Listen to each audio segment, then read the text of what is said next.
So I want to do a little close-up video of my top. Sorry, the sun is right here, so might be a little bit of glare. But this is the second day I've had it, third day maybe. Just got it.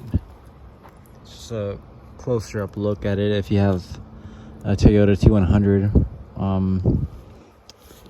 my truck had this plastic cover on it, and I wanted to keep it. I kind of like this, so I just wanted to keep it. And that actually made it difficult for me to put this on. Not too difficult, but hopefully this video might help somebody out. But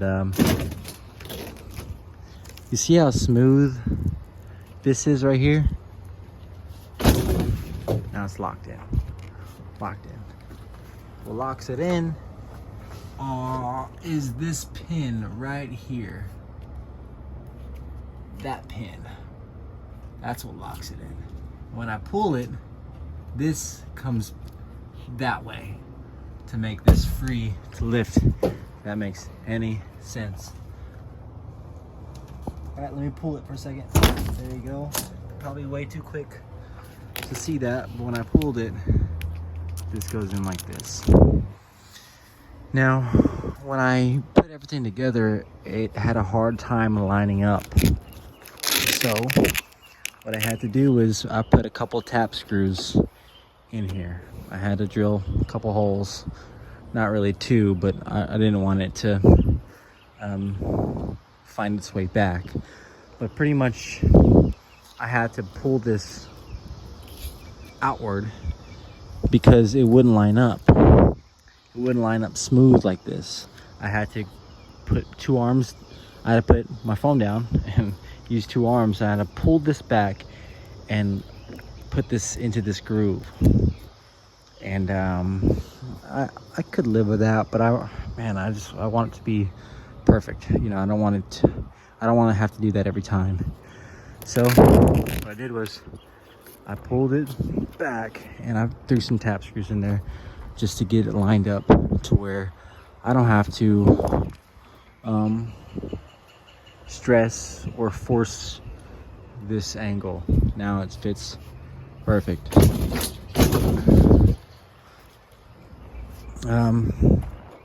When I first got it, when I first put it in, I realized this was too far forward. So I had to slide it all back, which isn't a big deal. It's not hard. You have to find your good medium of how you want it. See this right here? This little rubber lip. You know, if it's too far forward, then you'll see the back of the truck bed and maybe water will get in there. So I found, to me, what is the perfect level. Right here, there's a little bit of foam that they gave you. You know, on the eBay pictures, they have like a 2-minute video, and I watched it about 3 times just to make sure, like, I'm getting it down. I know what I'm doing before doing it. Because it can get, you know, intimidating if you see all these parts out and instructions, and you know, if you don't know, like me, if it's the first time doing this, you don't know, you're not confident. But yeah, this is my truck, by the way. And so what I haven't figured out yet, but what I will try to keep you guys updated is the gas mileage. Now I drive, you know, a long ways to see my girl. I go to work and back, which is 60 miles a day. Go see my girl and back, which is another 40 miles a night. So a good 100, sometimes I'm driving 100 miles a day. So the best I've ever done was like 16.5 miles per gallon. The worst I've done was like 14.5. So I would say the good medium before this cover, highway and street, because I'm in traffic a lot, I get about 15 miles per gallon on, you know, trying to be fair. I get about 15, maybe a little bit past 15, 15.5, you know, but I want this to be accurate, and I want, you know, somebody who's looking to get this cover for better gas mileage. I want them to see this and have a good, an appropriate, accurate gauge of if it's an actual money saver, gas saver. So anyways, sometimes I feel like I'm talking a bunch of nonsense. Anyways, it's my truck. I would like to get it painted, you know, someday. I was thinking about maybe getting the hood and the fenders fixed, painted, and just leave the rest for a while. But you know, I like this truck and I want to keep it.